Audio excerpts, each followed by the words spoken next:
हरित गृह प्रभाव एवं जलवायु परिवर्तन। जलवायु परिवर्तन का कारण है ग्रीन हाउस गैसें, प्रदूषण प्रत्यक्ष रूप से और ओजोन परत का क्षरण अप्रत्यक्ष रूप से। जीवाश्म ईंधन का जलना वायुमंडल में GHG में वृद्धि करता है, यानी कि ग्रीन हाउस में वृद्धि करता है। मानव जनित वायुमंडलीय प्रदूषण है ये सब। ग्रीन हाउस इफेक्ट वह प्रक्रिया है जिसमें वायुमंडलीय कार्बन डाइऑक्साइड द्वारा इंफ्रारेड विकिरण शोषित कर लिए जाने से वायुमंडल का तापमान बढ़ता है। ग्रीन हाउस प्रभाव एक प्राकृतिक प्रक्रिया है जिसके द्वारा किसी ग्रह या उपग्रह के वातावरण में मौजूद कुछ गैसें उस ग्रह या उपग्रह के वातावरण के ताप को अपेक्षाकृत अधिक बनाने में मदद करती हैं। विश्वव्यापी ताप वृद्धि के पीछे मुख्य कारण कार्बन डाइऑक्साइड गैस है, जिसे GHG कहा जाता है। मीथेन और नाइट्रस ऑक्साइड भी GHG हैं। ये सभी गैसें वातावरण की ऊष्मा को सोख लेती हैं। यह ठीक उसी प्रकार होता है जैसे ग्रीन हाउस में ग्लास यानी कि शीशा अपने अंदर समाहित गर्म वायु को बाहर नहीं निकलने देता है। इसे green house effect, green house प्रभाव के नाम से जाना जाता है। वायुमंडल में GHG के घनीकरण के कारण वायुमंडल के तापमान का बढ़ना है। GHG जोसेफ फॉरियर ने दिया है। ग्रीन हाउस प्रभाव में योगदान देने वाली प्रमुख गैसें हैं। पहला, जल वाष्प 36 से 72% प्राकृतिक रूप से पाई जाने वाली ग्रीन हाउस गैस सर्वाधिक ग्रीन हाउस इफेक्ट करती है, जल वाष्प। उसके बाद है कार्बन डाइऑक्साइड 9 से 26% तक, फिर मीथेन 4 से 9% तक, ओजोन 3 से 7% तक, फिर nitrous oxide CFC, carbon tetrafluoride भी GHG हैं, परंतु इनका योगदान उपर्युक्त गैसों की अपेक्षा कम है।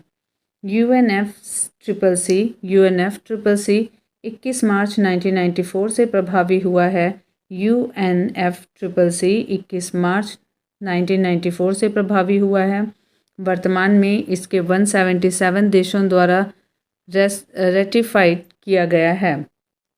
क्लीन डेवलपमेंट मैकेनिज्म GHG के उत्सर्जन को नियंत्रित करता है, ग्लोबल वार्मिंग को कम करता है। क्योटो प्रोटोकॉल ने इसके सतत विकास के आकलन के लिए सुझाव दिया है। इस प्रणाली के तहत विकसित देश विकासशील देशों में कार्बन उत्सर्जन कम करने वाली परियोजनाओं में पूंजी लगाकर कार्बन क्रेडिट प्राप्त कर सकते हैं। इसके अंतर्गत वनीकरण, कार्बन सिंक, अन्य देशों में कार्बन न्यूनीकरण की परियोजनाएं आदि आती हैं।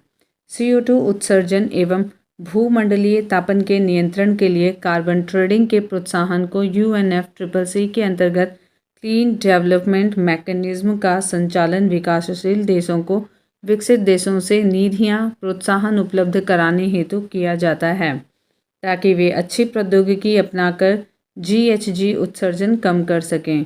CDM के तहत एनेक्स्चर 1 फर्स्ट के विकसित देश गैर एनेक्स्चर देशों में CMD परियोजनाएं कार्यान्वित कर कार्बन क्रेडिट प्राप्त कर सकते हैं। प्रथम विश्व जलवायु सम्मेलन 1979 में हुआ था। प्रथम विश्व जलवायु सम्मेलन 1979 में प्रथम पृथ्वी शिखर सम्मेलन एजेंडा 21, कार्बन व्यापार क्योटो प्रोटोकॉल पृथ्वी शिखर सम्मेलन 1997 में। कार्बन क्रेडिट प्रणाली क्योटो प्रोटोकॉल के संयोजन में संपुष्ट की गई थी। कार्बन क्रेडिट उन देशों या समूहों को प्रदत्त की जाती है जो ग्रीन हाउस गैसों का उत्सर्जन घटाकर उससे उत्सर्जन अभ्यंश के नीचे ला चुके होते हैं। कार्बन क्रेडिट का लक्ष्य कार्बन डाइऑक्साइड उत्सर्जन में हो रही वृद्धि पर अंकुश लगाना है। अंतर्राष्ट्रीय बाजार में कार्बन क्रेडिट का क्रय विक्रय उनके वर्तमान बाजार मूल्य के अनुसार किया जाता है। किसी देश का या समूह को उसके निर्धारित अधिकतम कार्बन उत्सर्जनों में से प्रति मीट्रिक टन की कटौती करने पर 1 कार्बन क्रेडिट प्रदान किया जाता है। क्योटो प्रोटोकॉल के तहत पर्यावरण में कार्बन उत्सर्जनों को कम करने के लिए कार्बन क्रेडिट प्रणाली लागू की गई थी। इस प्रणाली के तहत किसी देश में उपलब्ध उद्योगों के अनुसार उस देश के द्वारा किए जाने वाले अधिकतम कार्बन उत्सर्जनों का निर्धारण किया जाता है। Biocarbon fund initiative for sustainable forest landscape एक बहुपक्षीय कोष है जिसका प्रबंध वर्ल्ड बैंक करता है। Biocarbon fund initiative for sustainable forest landscape एक बहुपक्षीय कोष है जिसका प्रबंध वर्ल्ड बैंक करता है। फॉरेस्ट कार्बन पार्टनरशिप फैसिलिटी यह वर्ल्ड बैंक का एक कार्यक्रम है जो जून 2008 में प्रारंभ हुआ था। यह सरकारों, व्यवसायों, नागरिक समाज और देशी जनों की एक वैश्विक भागीदारी है। यह देशों की उनके वनोन्मूलन और वन निम्नीकरण, उत्सर्जन कम करने, reducing emission from deforestation and forest degradation प्रयासों में वित्तीय एवं तकनीकी सहायता प्रदान कर मदद करती है। इसका सृजन डिफॉरेस्टेशन एंड फॉरेस्ट डिग्रेडेशन के फलस्वरूप होने वाले उत्सर्जनों को कम करने में विकासशील देशों की सहायता करना है। अतः यह सुविधा विकासशील देशों को उनके इन प्रयासों में सहायता हेतु फाइनेंशियल एवं टेक्निकल मदद उपलब्ध कराती है। FCPF विश्वविद्यालयों, व्यक्तियों एवं संस्थानों को वित्तीय मदद नहीं देती है। एक गैस धरती पर जीवन के लिए हानिकारक और लाभदायक दोनों हैं, वो है कार्बन डाइऑक्साइड CO2। पौधों द्वारा ग्रहण कर ली जाती है। प्रकाश संश्लेषण क्रिया द्वारा जीवनदायिनी ऑक्सीजन गैस की रचना करती है जो हमारे जीवन के लिए लाभदायक है। वहीं यह ग्लोबल वार्मिंग का मुख्य कारण भी है जो हमारे लिए हानिकारक है। चीन सबसे ज़्यादा CO2 एमिशन करने वाला देश है और दूसरे नंबर पे है अमेरिका। विश्व तापमान पूर्व औद्योगिक स्तर पर 2 डिग्री सेल्सियस से अधिक नहीं बढ़ना चाहिए। यदि विश्व तापमान पूर्व औद्योगिक स्तर से 3 डिग्री सेल्सियस के परे बढ़ जाता है तो विश्व पर उसका संभावित असर क्या होगा? कोरल मोर्टेलिटी घटित होगी। पृथ्वी के पारिस्थितिकी तंत्र का 1/6 भाग 1/6 भाग रूपांतरित होगा। पृथ्वी पर ज्ञात प्रजातियां विलुप्त होने की कगार पर पहुंच जाएंगी। स्थलीय जीवमंडल एक नेट कार्बन स्रोत की ओर प्रवृत्त होगा। Inter governmental panel on climate change की रिपोर्ट में ये सारी चीज़ें थीं। मानवीय गतिविधियों के कारण वायुमंडल में कार्बन डाइऑक्साइड की सांद्रता में बढ़ोतरी हुई है, किंतु उसमें से बहुत सी वायुमंडल के निचले भाग में नहीं रहती क्योंकि समुद्रों में पादप्लवक प्रकाश संश्लेषण कर लेते हैं। समुद्री पादपों या भूमि पर पौधों एवं मिट्टी द्वारा अवशोषित कर ली जाती है। प्रकाश संश्लेषण की प्रक्रिया में पादप्लवक कार्बन डाइऑक्साइड को ग्रहण कर उसे पादप सामग्री में परिवर्तित कर देते हैं। यदि किसी महासागर का पादप्लवक किसी कारण से पूर्णतः नष्ट हो जाए तो इसका क्या प्रभाव होगा? कार्बन सिंक के रूप में महासागर पर प्रतिकूल प्रभाव पड़ेगा। महासागर की खाद्य श्रृंखला पर प्रतिकूल प्रभाव पड़ेगा। पादप्लवक का सागर में वही महत्व है जो स्थल पर घासों का होता है। महासागर का जल घनत्व प्रबल रूप से नहीं घट जाएगा। सल्फर एवं नाइट्रोजन के ऑक्साइड ग्लोबल वार्मिंग में योगदान नहीं करते हैं, जबकि मीथेन, कार्बन डाइऑक्साइड एवं जल वाष्प इसमें योगदान करते हैं। GHG वायुमंडल में उपस्थित वह गैसें हैं जो तापीय अवरक्त विकिरण की रेंज के अंतर्गत विकिरणों का अवशोषण एवं उत्सर्जन करती हैं। प्रमुख ग्रीन हाउस गैसें जलवाष्प, carbon dioxide, methane, nitrous oxide तथा क्लोरोफ्लोरोकार्बन। इसमें CO2 ग्लोबल वार्मिंग के लिए सबसे ज़्यादा जिम्मेदार है क्योंकि वायुमंडल में इसकी सांद्रता अन्य GHG की तुलना में बहुत अधिक है। ग्लोबल वार्मिंग के परिणाम स्वरूप या उसका असर क्या होगा? तो ये पहला हिमानी का पिघलना, सागरीय जल में उत्थान, मौसमी दशाओं में परिवर्तन, ग्लोबीय तापमान में वृद्धि। ग्लोबल वार्मिंग के लिए उत्तरदायी प्रमुख गैसें हैं CO2, CFC एवं CH4 यानी कि मीथेन। स्वास्थ्य पर कुप्रभाव पड़ेगा। समय से पूर्व आम के बौर आने लगेंगे। सागर तट के समीपवर्ती क्षेत्र तेजी से डूब रहे हैं। स्कैंडिनेविया प्रायद्वीप के अनेक यूरोपीय देश अपने अनेक तटों को गंवा चुके हैं। विश्व के समस्त मूंगे की द्वीप डूब जाएंगे और यहाँ पे प्रवाल भित्ति विरंजन होगा। 30 जून 2008 को जलवायु परिवर्तन पर भारत की राष्ट्रीय कार्य योजना का शुभारंभ किया गया। राष्ट्रीय कार्य योजना 8 राष्ट्रीय मिशनों पर ध्यान केंद्रित करती है। पहला है राष्ट्रीय सौर ऊर्जा मिशन, दूसरा ऊर्जा दक्षता के लिए राष्ट्रीय मिशन, तीसरा स्थायी निवास स्थान पर राष्ट्रीय मिशन, चौथा राष्ट्रीय जल मिशन, पांचवा हिमालय का पारिस्थितिकी तंत्र बनाए रखने के लिए राष्ट्रीय मिशन, छठा राष्ट्रीय ग्रीन इंडिया मिशन, सातवां जलवायु परिवर्तन के लिए रणनीतिक ज्ञान संबंधी राष्ट्रीय मिशन और आठवां सतत कृषि के लिए राष्ट्रीय मिशन।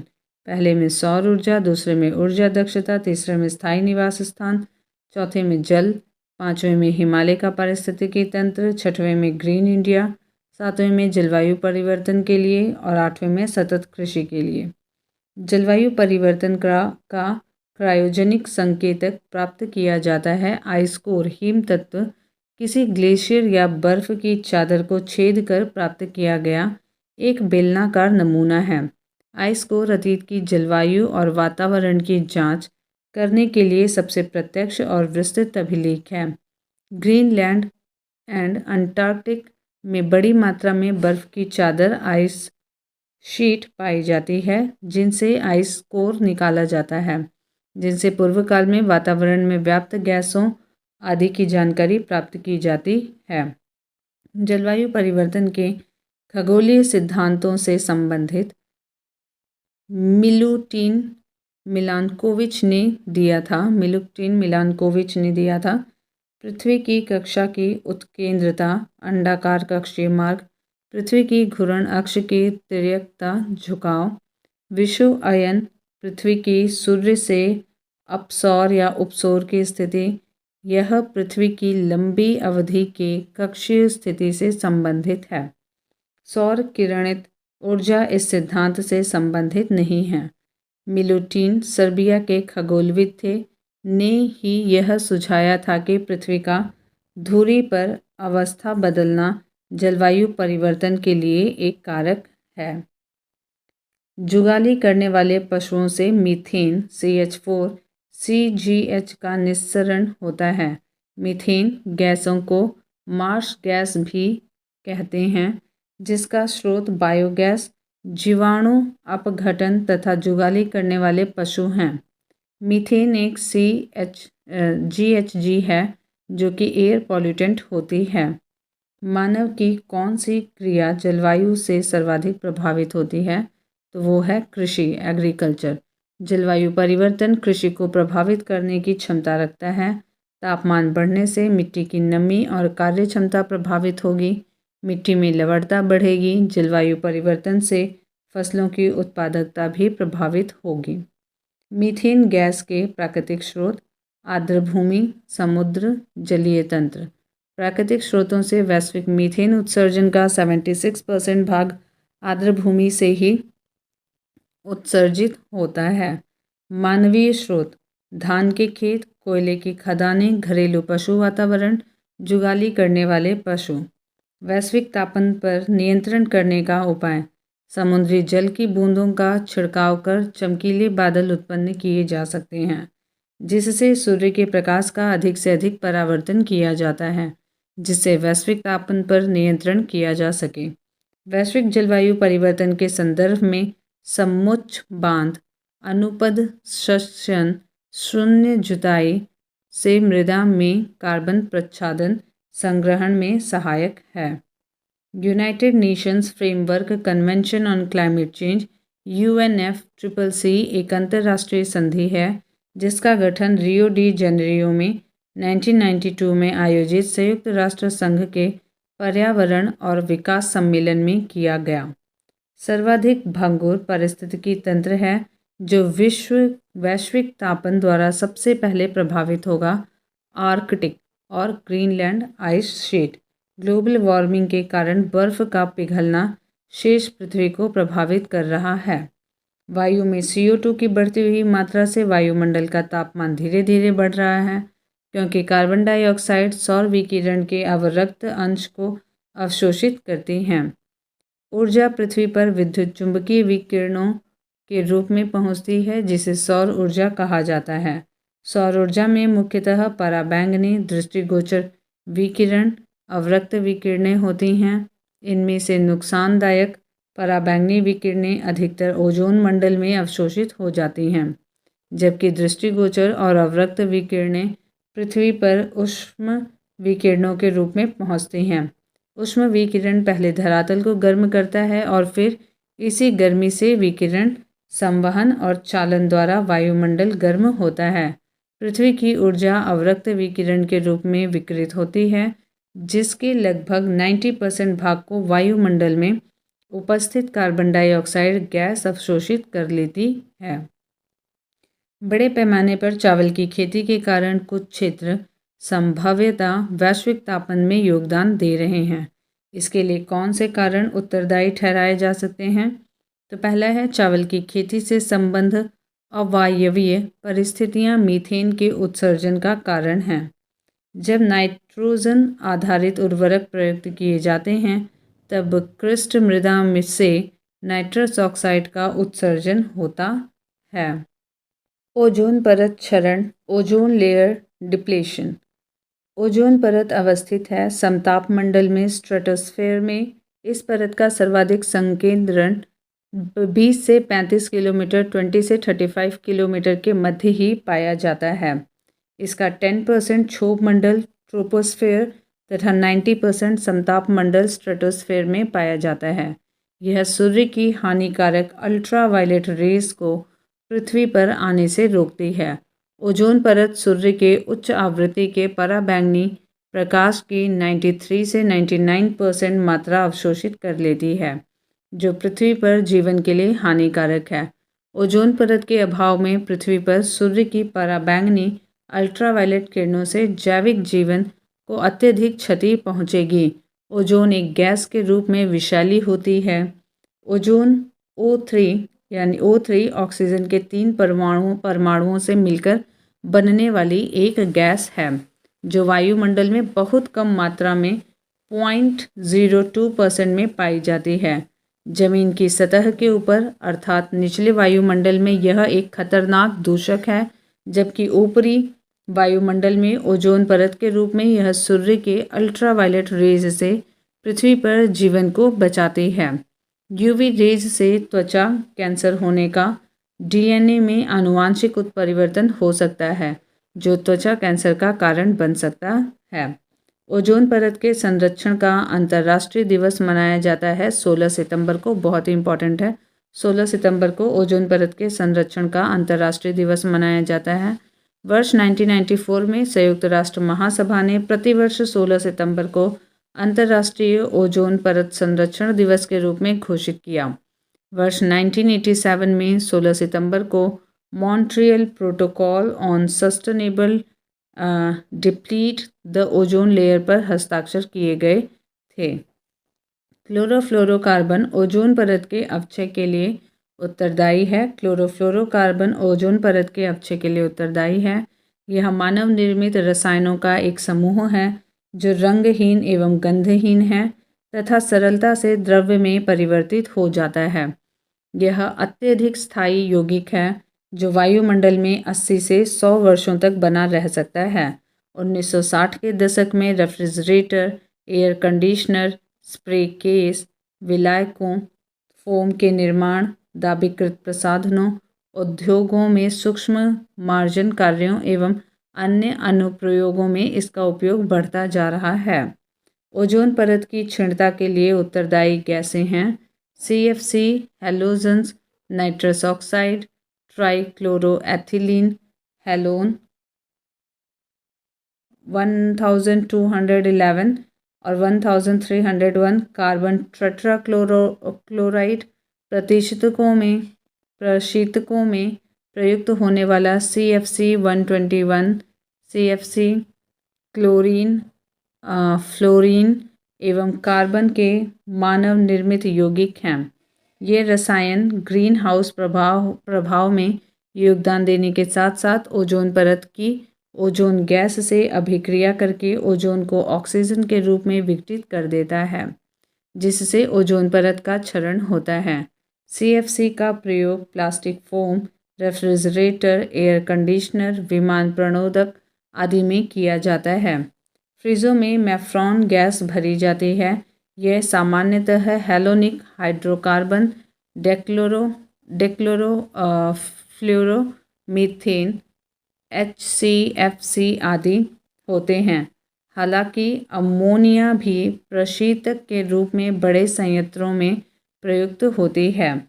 अंटार्कटिक क्षेत्र में ओजोन छिद्र के बनने का संभावित कारण विशिष्ट ध्रुवीय वाताग्र तथा समतापमंडलीय बादलों की उपस्थिति तथा क्लोरोफ्लोरोकार्बन का अंतर्वाह ओजोन छिद्र का सर्वाधिक निर्माण अंटार्कटिका के ऊपर पाया जाता है।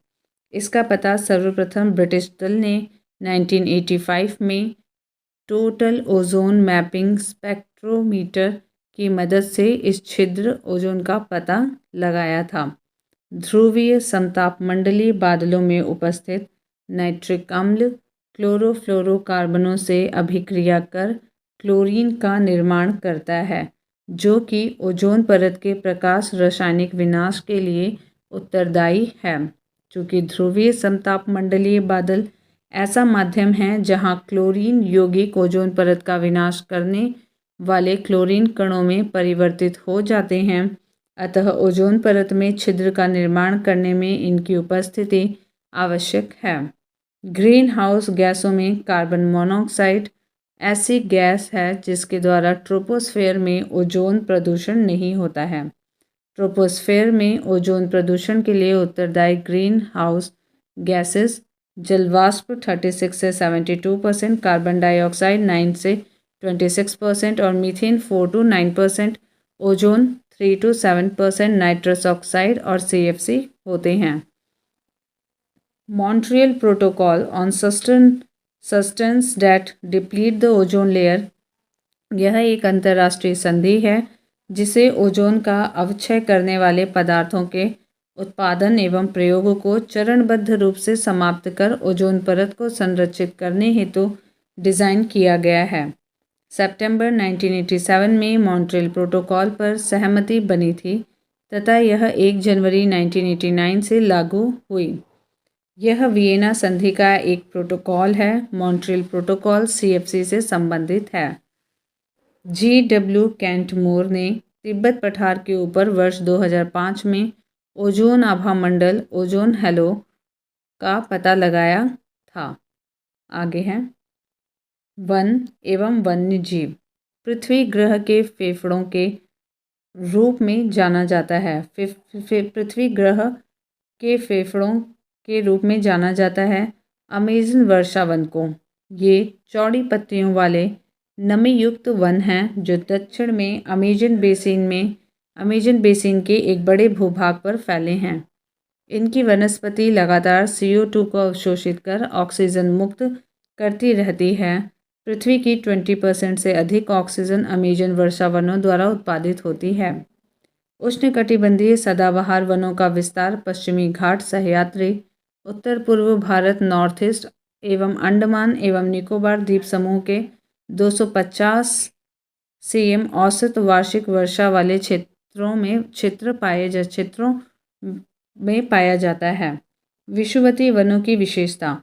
उष्णकटिबंधीय ऐसे क्षेत्रों में मिलते हैं जहां 200 सेंटीमीटर से अधिक वर्षा होती है। लंबे चौड़े पत्ते वाले सदाबहार पेड़ यहाँ की प्रमुख वनस्पतियाँ हैं। ऊंचे एवं चौड़े पत्ते वाले पेड़ वन की सतह पर पत्तेदार वितान का गठन करते हैं। वितान का ऊपरी हिस्सा अक्सर समृद्ध अधिपादप वनस्पति का समर्थन करता है। विश्व भर की लगभग 80% जैव विविधता विषुवतीय वनों में पाई जाती है। एशिया महाद्वीप में उष्णकटिबंधीय पर्णपाती वनों का विस्तार अधिक है। एशिया महाद्वीप में उष्णकटिबंधीय पर्णपाती वनों का विस्तार अधिक है। उष्णकटिबंधीय पर्णपाती वनों को मानसूनी वन भी कहते हैं।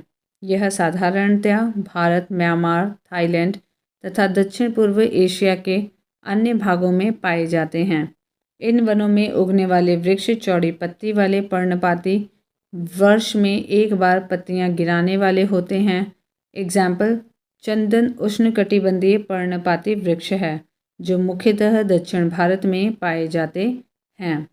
उष्णकटिबंधीय आर्द्र सदाबहार वन, उष्णकटिबंधीय आर्द्र सदा पर्णपाती वन ऐसे क्षेत्रों में पाए जाते हैं जहां वर्षा 200 से 300 सेंटीमीटर के बीच होती है। एग्जाम्पल, पश्चिमी घाट, अरुणाचल प्रदेश, मिजोरम, नॉर्थ ईस्ट का और अंडमान निकोबार द्वीप समूह। हिमाचल प्रदेश में मुख्यतः उष्णकटिबंधीय नम पर्णपाती वन, उष्णकटिबंधीय शुष्क पर्णपाती वन पाए जाते हैं। हिमाचल प्रदेश में उष्णकटिबंधीय नम्न पर्णपाती वन और उष्णकटिबंधीय शुष्क पर्णपाती वन पाए जाते हैं।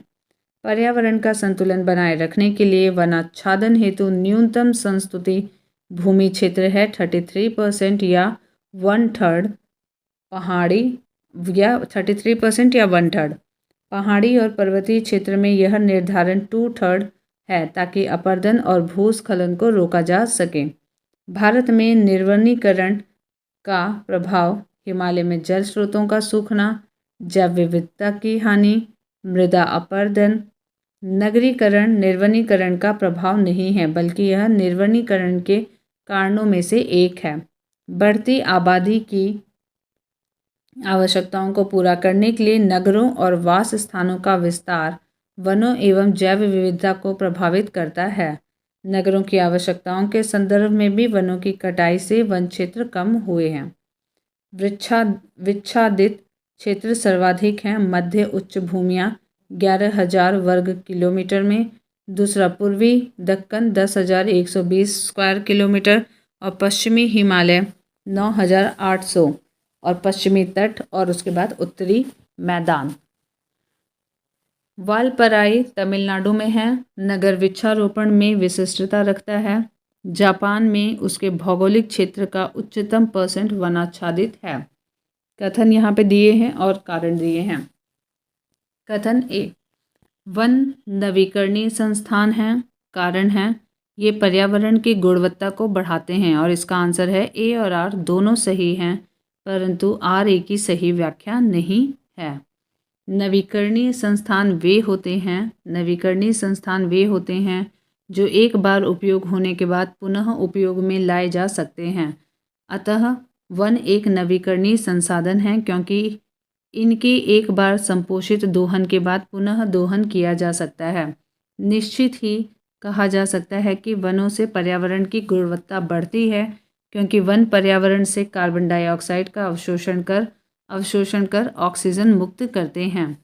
कथन और कारण यहाँ पे भी दिया हुआ है। कथन ए, एल्युमिनियम हरी धातु है। कारण, वह लकड़ी का स्थान लेकर वनों को बचाती है। इसका आंसर है ए सही, आर गलत। एल्युमिनियम को इसके पर्यावरणीय हितैषी स्वरूप और नवीकरणीय योग्य होने के कारण हरी धातु कहा जाता है। याद रखिएगा, एल्युमिनियम को इसके पर्यावरण हितैषी स्वरूप और नवीकरणीय योग्य होने के कारण हरी धातु कहा जाता है। एल्युमिनियम का लकड़ी के स्थान पर नगण्य प्रयोग है। फैक्ट, मध्य प्रदेश में सर्वाधिक वन क्षेत्र हैं। अरुणाचल प्रदेश में सर्वाधिक अति सघन वनों का क्षेत्रफल है। अरुणाचल प्रदेश में सर्वाधिक अति सघन वनों का क्षेत्रफल है और अरुणाचल प्रदेश के कुल क्षेत्र का सर्वाधिक % वनाच्छादित है। इन राज्यों में वन कुल भौगोलिक क्षेत्र के 75% से अधिक क्षेत्र पर आच्छादित हैं। अरुणाचल प्रदेश 80%, नागालैंड 78%, मणिपुर 76%, मेघालय 76.76%। भारत में सर्वाधिक मैंग्रोव आच्छादित राज्य और यूनियन टेरिटरी में है पश्चिम बंगाल 2100 स्क्वायर किलोमीटर और गुजरात 1100 स्क्वायर किलोमीटर। अंडमान निकोबार उसके बाद आते हैं, फिर आंध्र प्रदेश आते हैं। भारत में मैंग्रोव ज्वारीय वन वनस्पति मुख्यतः पाई जाती है सुंदरवन मैंग्रोव वन डेल्टा प्रदेश में तथा समुद्र के ज्वार वाले भागों में होते हैं। इन्हें मैंग्रोव वनस्पति कहा जाता है। इनका सर्वाधिक क्षेत्र सुंदरवन डेल्टा में पाया जाता है। यहाँ के वनों में सुंदरी वृक्ष विशेष रूप से उल्लेखनीय है। मैंग्रोव के वृक्ष अपनी सघन जड़ों के कारण तूफान और ज्वार भाटे से नहीं उखड़ते हैं। आपदाओं के विरुद्ध अंडमान एवं निकोबार द्वीप समूह में मैंग्रोव वन, सदापर्णी वन एवं पर्णपाती वन तीनों ही पाए जाते हैं। सुरक्षा बाड़े का काम करते हैं ये। आपदाओं के विरुद्ध ये सुरक्षा बाड़े का काम करते हैं क्योंकि तूफान और ज्वार भाटे में भी जल्दी नहीं उखड़ते हैं। अगला है आर्द्र वन, दक्षिण पश्चिम घाट, चौड़ी पत्ती वाले वन, तराई दुआरपे और कक्ष का रण घास के प्रदेश, पूर्वी दक्कन पठार शुष्क सदाबहार वन पाए जाते हैं वहाँ पे। नेक्स्ट है 2011 में उत्तर प्रदेश का रिकॉर्डेड वन क्षेत्र अपने कुल क्षेत्रफल का लगभग 7% था। 2021 में 9.21% रहा है। आगे है कथन, उड़ीसा तट भारत में सर्वाधिक चक्रवात प्रवण क्षेत्र है। कारण है महानदी डेल्टा क्षेत्र में भारी मात्रा में मैंग्रोव का निर्वनीकरण हुआ है। यहाँ पे ए और आर दोनों सही है, आर ए की सही व्याख्या कर रहा है। उड़ीसा तट बंगाल की खाड़ी में उठने वाले चक्रवातों से सर्वाधिक प्रभावित राज्य है। यहाँ चक्रवातों के आने की बारंबारता अन्य राज्यों की अपेक्षा अधिक है। मैंग्रोव वन चक्रवात अवरोधक के रूप में कार्य करते हैं। हाल ही के दिनों में महानदी डेल्टाई क्षेत्र में मैंग्रोव वनों का निर्वनीकरण हुआ है, जिससे चक्रवातों से होने वाले नुकसान में वृद्धि हुई है। नागालैंड के पर्वत क्रमशः बंजर होते जा रहे हैं। उनका प्रमुख कारण है झूम कृषि। चिपको आंदोलन विरुद्ध था वन कटाई के। इनके नेता थे सुंदरलाल बहुगुणा और टाइमलाइन था 1970 का दशक था। वन एवं वन्यजीव, टेक्सास वृक्ष हिमालय में प्राकृतिक रूप से पाया जाता है। टेक्सास वृक्ष रेड डाटा बुक में सूचीबद्ध है। यह टैक्सोल नामक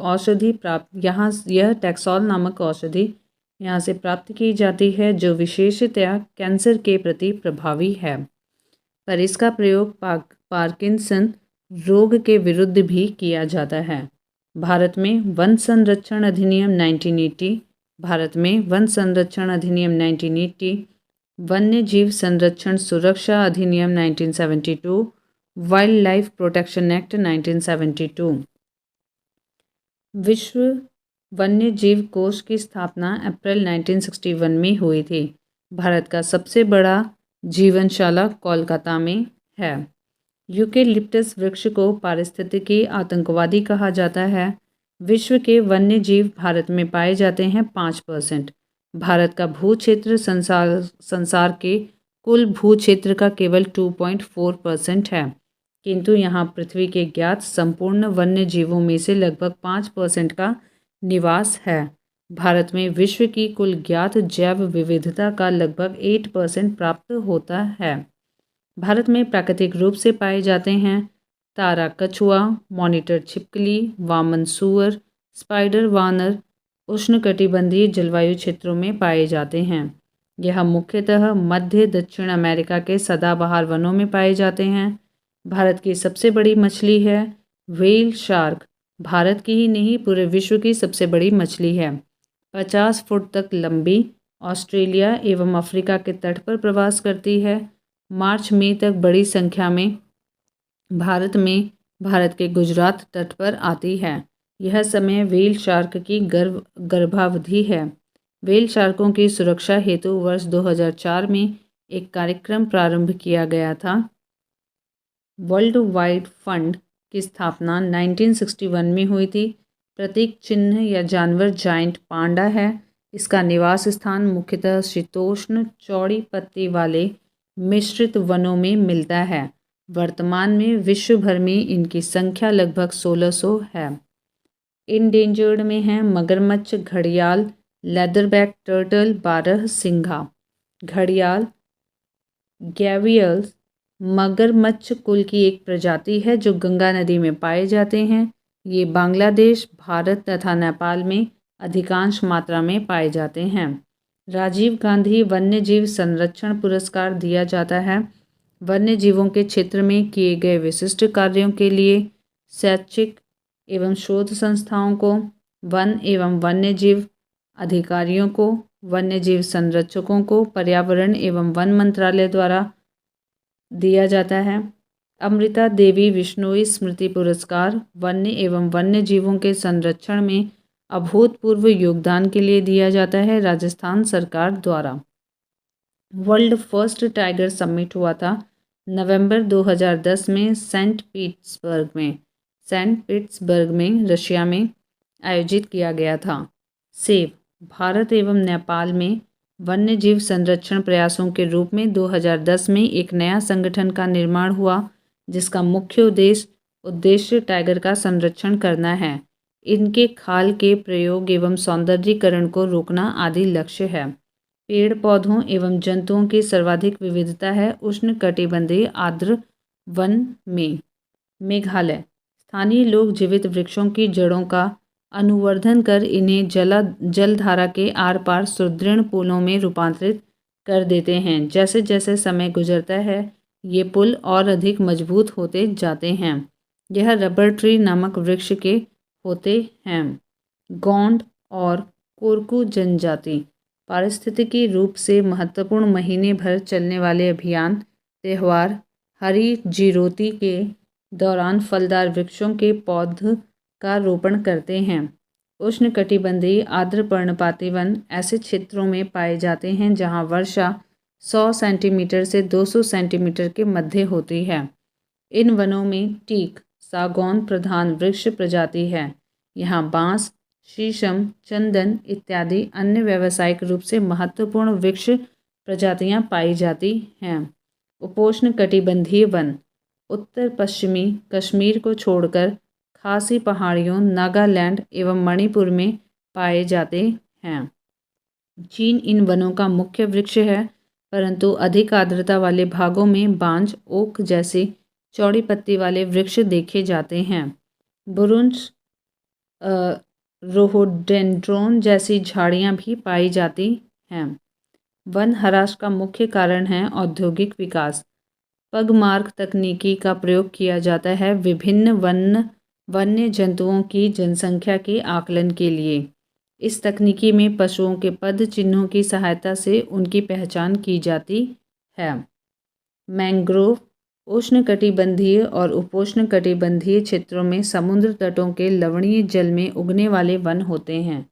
ये वन जैव विविधता के संरक्षक होने के साथ समुद्र और तट के बीच महत्वपूर्ण कड़ी का काम करते हैं और तट को समुद्र की ओर आने वाली तीव्र लहरों के विनाश से बचाते हैं। इस प्रकार ये तट रेखा को स्थिर रखते हैं तथा समुद्र द्वारा कटाव से रक्षा प्राचीर का कार्य करते हैं। इसीलिए इन्हें अति विशिष्ट पारिस्थितिकी निकाय माना जाता है। संस्थान इंस्टीट्यूशन वन अनुसंधान संस्थान स्थापना उत्तराखंड के देहरादून में 1906 में हुई थी। यह इस प्रकार का सबसे पुराना संस्थान है। 1991 में इसे यूजीसी द्वारा डीम्ड यूनिवर्सिटी घोषित कर दिया गया है। भारतीय वन्यजीव संस्थान देहरादून उत्तराखंड में है। विश्व वन्यजीव दिवस 3 मार्च को मनाया जाता है। विश्व वानिकी दिवस 21 मार्च को। वर्ल्ड हैबिटेट डे 5 अक्टूबर को, अक्टूबर के प्रथम सोमवार को। National bureau of plant genetic resources स्थापना 1976 में हुई थी। नई दिल्ली में राष्ट्रीय स्तर पर पौधों के आनुवांशिक संसाधनों के प्रबंधन के लिए एक नोडल एजेंसी के रूप में किया गया था। इसके 10 क्षेत्रीय कार्यालय हैं। विश्व पर्यावरण दिवस 5 जून को, प्रथम विश्व पर्यावरण दिवस 1973 में मनाया गया था। राष्ट्रीय पर्यावरण अभियांत्रिकी शोध संस्थान national engineering environment engineering research institute की स्थापना हुई थी 1958 में। स्थित है ये नागपुर महाराष्ट्र में, जिसे कि नेरी कहते हैं। यह वाटर सप्लाई, सीवरेज प्लान, इससे संबंधित बीमारियों और औद्योगिक प्रदूषण की रोकथाम के क्षेत्र में शोध एवं विकास के लिए की गई थी। 5 रीजनल लेबोरेटरीज हैं इसकी, चेन्नई, दिल्ली, हैदराबाद, कोलकाता, मुंबई में। नेरी भारत सरकार के विज्ञान एवं प्रौद्योगिकी मंत्रालय के अधीन कार्य करता है। जेनेटिक इंजीनियरिंग अप्रूवल कमेटी का गठन पर्यावरण संरक्षण अधिनियम 1986 को EPA के अधीन किया गया है। वन संरक्षण अधिनियम 1980, वन जीव संरक्षण अधिनियम WP एक्ट 1972, जनजातियों एवं अन्य पारंपरिक वन निवासियों के वन अधिकारों को मान्यता 2006 में दिया गया। Water prevention and control of pollution act 1977, जैव विविधता दिवस 29 दिसंबर 1993 से जैव विविधता अभिसमय प्रभावी हुआ था 29 दिसंबर को। जैव विविधता अधिनियम 11 दिसंबर 2002 को पारित किया गया था। भारतीय जैव विविधता अधिनियम 2002 के प्रावधानों को कार्यान्वित करने के उद्देश्य से भारतीय राष्ट्रीय जैविक विविधता प्राधिकरण की स्थापना वर्ष 2003 में और हेडक्वार्टर है इसका चेन्नई, तमिलनाडु में। वर्ल्ड वेटलैंड डे 2 फरवरी 1971 को रामसर, ईरान में हस्ताक्षरित इंटरनेशनल कन्वेंशन ऑन वेटलैंड को मनाया जाता है। इसे रामसर कन्वेंशन भी कहते हैं। यह 1975 में पूर्णतः क्रियान्वित हुआ। विश्व ओजोन दिवस 16 सितंबर को, विश्व शौचालय दिवस 19 नवंबर को, वर्ल्ड नो टोबैको डे 31 मई को। उत्तर प्रदेश में प्रथम बायोटेक पार्क स्थापित हुआ था लखनऊ में 21 मई 2003 को, बायोटेक्नोलॉजी पार्क। विश्व जल संरक्षण दिवस 22 मार्च को। भीतरकनिका नेशनल पार्क उड़ीसा में है। Environment protection act 1986, agricultural produce grading and marking act 1937, Agmark act 1937 में आया था। Wild life institution of India Dehradun में है। Wild life institute of India Dehradun में है। Indian institute of forest management Bhopal में है। भारतीय वन प्रबंधन संस्थान डायनासोर जीवाश्म राष्ट्रीय पार्क धार मध्य प्रदेश में है। Indian plywood industries research and training institute Bengaluru में है। पारिस्थितिकीय विज्ञानों का केंद्र बेंगलुरु में है। CPR environmental education centre Chennai में है। CPR environmental education centre Chennai में है। Centre for environment education Ahmedabad में है।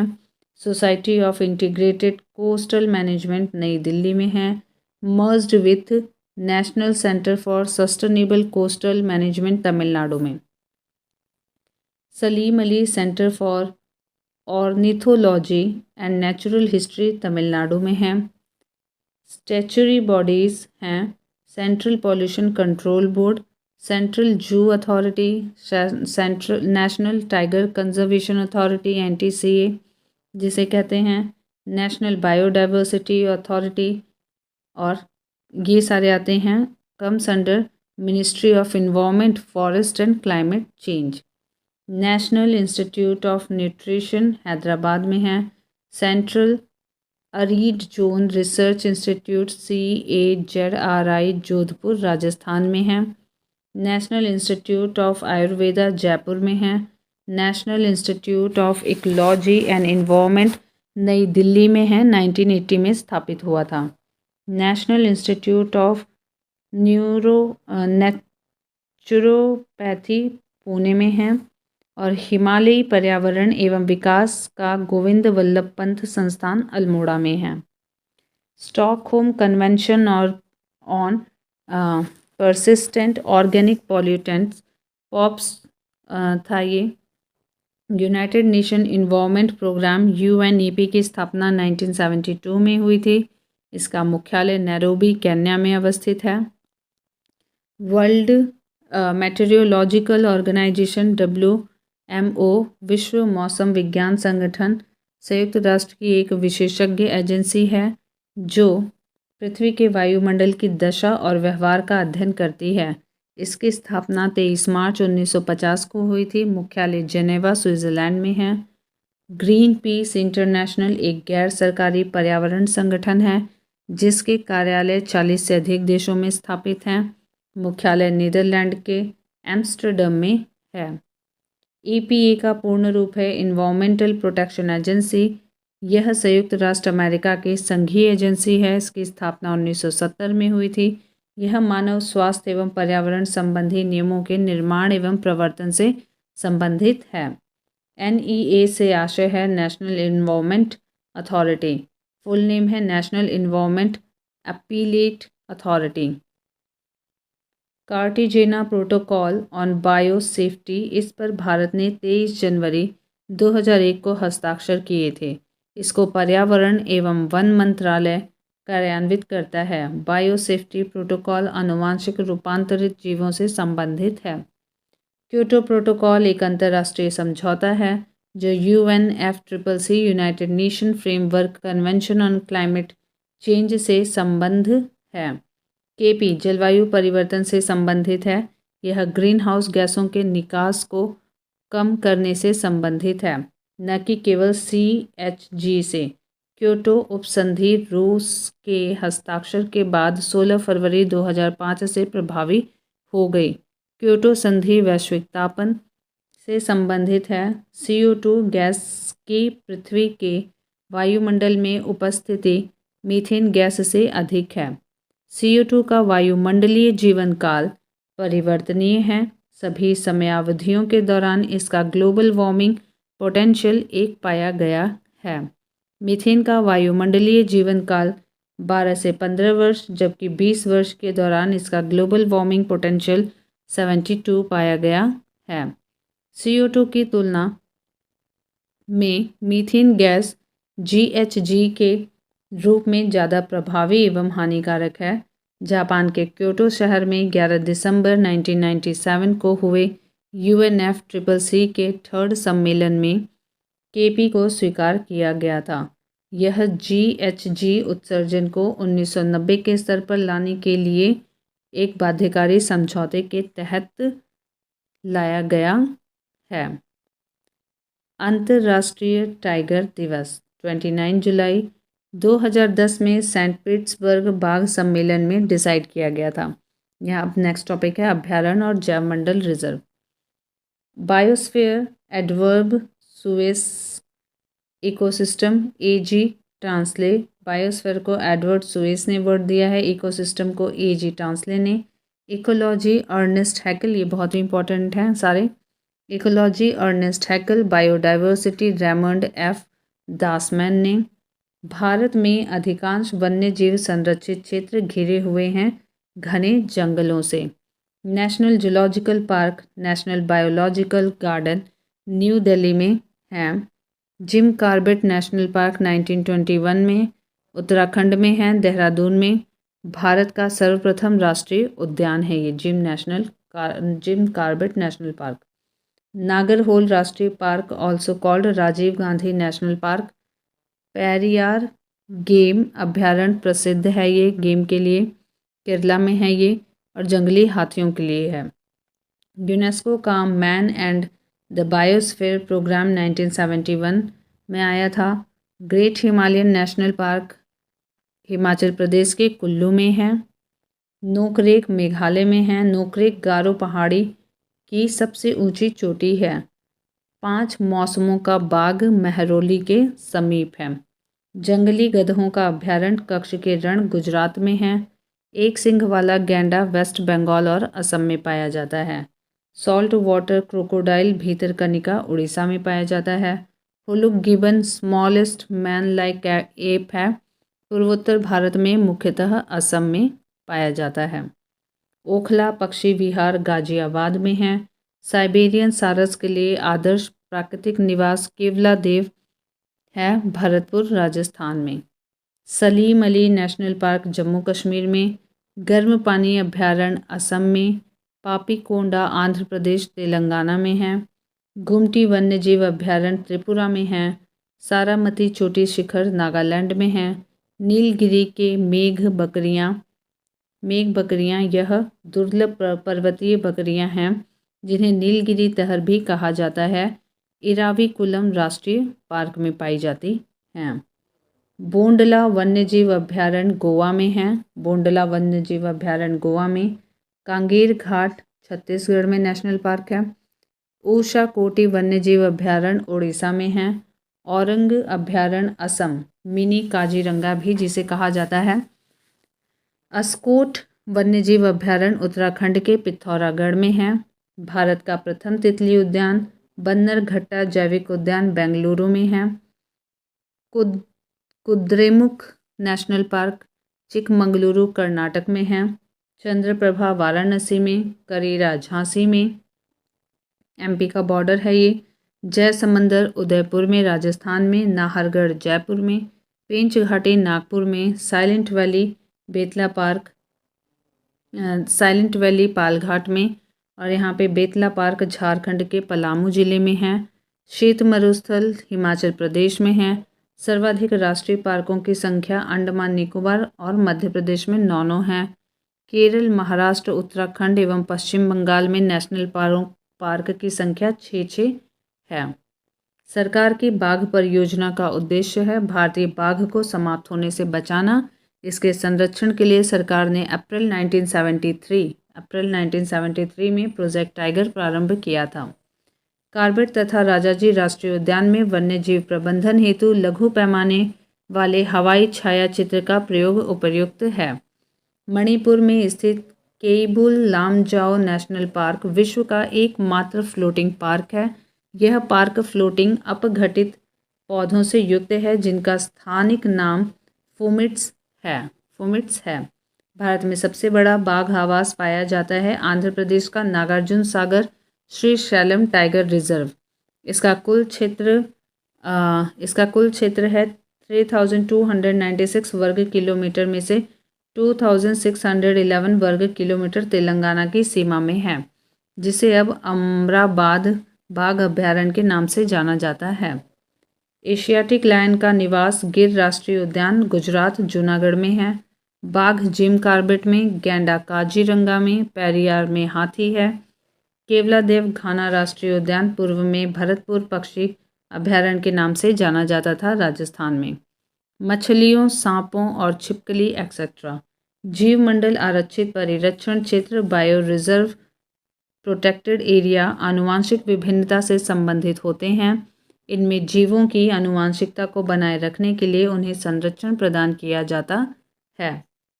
नंदा देवी जैव मंडल आरक्षित क्षेत्र को यूनेस्को द्वारा 1988 में वर्ल्ड हेरिटेज लिस्ट विश्व धरोहर सूची में शामिल किया गया था तथा 2005 में इस सूची के तहत इसे फूलों की घाटी तक विस्तारित किया गया। यह उत्तराखंड में स्थित है। केवलादेव राष्ट्रीय उद्यान भरतपुर राष्ट्रीय उद्यान अभयारण्य को विश्व प्राकृतिक धरोहर के नाम से जाना जाता है। राष्ट्रीय उद्यान इसमें स्थानीय लोगों को जीव भार एकत्रित करने और उसके उपयोग की अनुमति नहीं। IS 2013 का प्रश्न है ये। राष्ट्रीय उद्यान की सीमा रेखा विधान से परिभाषित होती है। राष्ट्रीय उद्यान में शिकार और चराई पूर्णतः वर्जित होते हैं। इसमें मानवीय हस्तक्षेप पूर्णतः वर्जित होते हैं। जीव आरक्षित क्षेत्र, इसकी स्थापना जैव विविधता और पेड़ पौधों, जीव जंतुओं तथा सूक्ष्म जीवों को समग्र रूप न कि कुछ विशिष्ट जातियों के संरक्षण करने के लिए की जाती है। यह क्षेत्र वैज्ञानिक अध्ययन के लिए मानव हस्तक्षेप विहीन प्राकृतिक क्षेत्र है। अभयारण्य, वन्यजीव अभयारण्य। अभयारण्य में अनुमति के बिना शिकार करना मना है, लेकिन चराई और गौ पशुओं का आना जाना नियमित होता है। अभयारण्यों में मानवीय क्रियाकलापों की अनुमति होती है। सीमित जीवी हस्तक्षेप की अनुमति होती है। भारत के प्रथम राष्ट्रीय समुद्री पार्क की स्थापना वर्ष 1982 में गुजरात के कच्छ की खाड़ी में की गई। मन्नार की खाड़ी सागरीय राष्ट्रीय उद्यान है। यह तमिलनाडु में स्थित है। इसकी स्थापना वर्ष 1986 में हुई थी।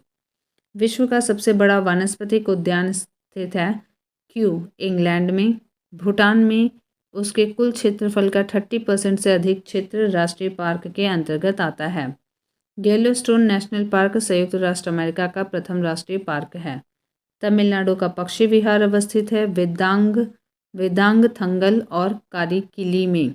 सुल्तानपुर बर्ड सेंचुरी हरियाणा के गुड़गांव में है। चिनार वन्यजीव विहार केरल में है। चिनार वन्यजीव विहार केरल में है। महान हिमालयी राष्ट्रीय उद्यान हिमाचल प्रदेश के कुल्लू क्षेत्र में है। राजाजी राष्ट्रीय उद्यान उत्तराखंड के देहरादून में, हरिद्वार में और पौड़ी गढ़वाल में है। केवलादेव राष्ट्रीय उद्यान राजस्थान के भरतपुर जिले में है। वन्य विहार राष्ट्रीय उद्यान मध्य प्रदेश के भोपाल जिले में है। पेंच बाघ आरक्षित क्षेत्र का विस्तार मध्य प्रदेश 90% और महाराष्ट्र 10% में है, जबकि कान्हा का मध्य प्रदेश, मानस का असम और राजस्थान का सरिस्का में है। यूरेनियम कजाकिस्तान में पाया जाता है, कनाडा में पाया जाता है, उसके बाद ऑस्ट्रेलिया में पाया जाता है। यूरेनियम अयस्क पिच प्लांट से रेडियम रेडियो एक्टिव केमिकल मिलता है।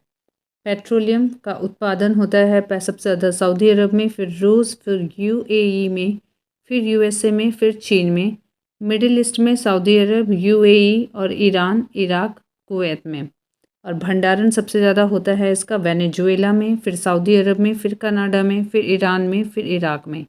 इंडोनेशिया दक्षिण पूर्व एशिया का सबसे बड़ा जहाँ पे भंडारण होता है। कोयले का सबसे ज़्यादा उत्पादन चीन में, फिर अमेरिका में, फिर भारत में। और भंडारण जो है सबसे ज़्यादा अमेरिका में, फिर रूस में, फिर चीन में। लोहा उत्पादक देश हैं चीन, ऑस्ट्रेलिया, ब्राज़ील, भारत और 5वें नंबर पे आता है रूस। तांबा उत्पादक देश हैं चिली, चीन, उसके बाद पेरू, फिर यूएसए, फिर ऑस्ट्रेलिया। ये आप करंट के अकॉर्डिंग अपडेट करेंगे। सोना उत्पादन में सबसे पहले आता है चीन, उसके बाद ऑस्ट्रेलिया, कालगुर्गी एवं कुलगाड़ी, और उसके बाद आता है अमेरिका, फिर रूस, फिर दक्षिण अफ्रीका का जोहान्सबर्ग। भारत को सर्वाधिक स्वर्ण का निर्यात करता है स्विट्ज़रलैंड, उसके बाद यूएई और उसके बाद दक्षिण अफ्रीका।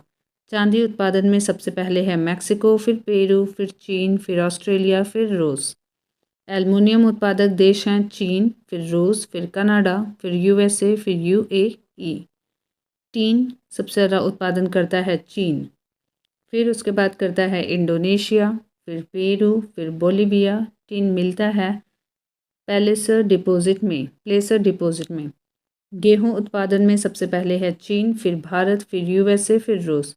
संकर धान की खेती चीन में होती है। धान जीन बैंक है फिलीपींस में। चावल उत्पादक चीन, फिर भारत, फिर इंडोनेशिया, फिर बांग्लादेश। गन्ना उत्पादक में पहले है ब्राज़ील, फिर भारत, फिर चीन, फिर थाईलैंड, फिर पाकिस्तान। नेचुरल रबर उत्पादक है सबसे पहला थाईलैंड, फिर इंडोनेशिया, फिर वियतनाम, भारत, फिर चीन। कहवा कॉफ़ी उत्पादन सबसे ज़्यादा ब्राज़ील में, फिर वियतनाम में, फिर इंडोनेशिया में, फिर कोलंबिया में, फिर भारत में। तंबाकू उत्पादन सबसे ज़्यादा चीन में, फिर ब्राज़ील में, फिर भारत में, फिर यूएसए में, फिर इंडोनेशिया में। नारियल उत्पादन सबसे ज़्यादा इंडोनेशिया में, फिर फिलीपींस में, फिर भारत में, फिर ब्राज़ील में, फिर श्रीलंका में। केला उत्पादक देश हैं भारत, फिर चीन, फिर फिलीपींस, फिर ब्राज़ील, फिर इक्वाडोर। कपास उत्पादक देश हैं चीन, भारत, फिर पाकिस्तान, फिर यूएसए, फिर ब्राज़ील। और प्रति हेक्टेयर उत्पादन में ऑस्ट्रेलिया, फिर तुर्की, फिर ब्राज़ील का नंबर आता है। एक सींग वाले गैंडे कहाँ कहाँ पाए जाते हैं? पश्चिम बंगाल में और असम में पाए जाते हैं। असम में है काजीरंगा जो कि गैंडों के लिए है, फिर मानस है हाथी के लिए। गुजरात गिर में है और शेरों के लिए। मध्य प्रदेश कान्हा संजय गांधी राष्ट्रीय उद्यान। उत्तरांचल में है राजाजी राष्ट्रीय उद्यान, हाथी कार्बेट पार्क। उत्तर प्रदेश में है दुधवा नेशनल पार्क टाइगर के लिए। केरल में है पेरियार नेशनल पार्क बाघ और हाथी के लिए।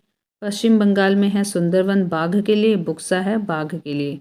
राजस्थान में है सरिस्का और रणथंभौर बाघों का संरक्षण के लिए। कर्नाटक में है बांदीपुर बाघ अभ्यारण्य हैं ये सब। उड़ीसा में है सिमलीपाल हाथी अभ्यारण्य हैं ये। उद्यान से होकर बहने वाली नदियां हैं और फिर राष्ट्रीय उद्यान। रामगंगा एवं कोसी नदियाँ बहती हैं जिम कॉर्बेट राष्ट्रीय उद्यान से। ब्रह्मपुत्र, दिफ्लू, मोरा धनसिरी नदियाँ बहती हैं काजीरंगा नेशनल पार्क से। कुंती पुजहा नदी बहती है साइलेंट वैली नेशनल पार्क से। नीलगिरी की मेघ बकरियाँ इराविकुलम राष्ट्रीय पार्क में पाई जाती हैं। यह दुर्लभ पर्वतीय बकरियाँ हैं, नीलगिरी तहर भी जिन्हें कहा जाता है। सर्वप्रथम भारत में एक समुद्री सेंचुरी जिसकी सीमाओं के अंतर्गत प्रवाल भित्तियाँ, मोलस्का, डॉल्फिन, कछुए और अनेक प्रकार के समुद्री पक्षी हैं स्थापित किया गया है कच्छ की खाड़ी में। यहाँ पे आर्द्रभूमियाँ हैं और नदियों का संगम दिया हुआ है। हरिके आर्द्रभूमि पंजाब प्रांत में व्यास और सतलज के संगम पर है। हरिके आर्द्रभूमि पंजाब प्रांत में व्यास और सतलज के संगम पर है। केवलादेव घाना राष्ट्रीय उद्यान राजस्थान प्रांत के भरतपुर में गंभीर और बाणगंगा नदी के संगम पर है। गंभीर और बाणगंगा नदी के संगम पर है केवलादेव। कोलेरू झील आंध्र प्रदेश के कृष्णा और गोदावरी नदी के डेल्टा में स्थित ताजे पानी की झील है।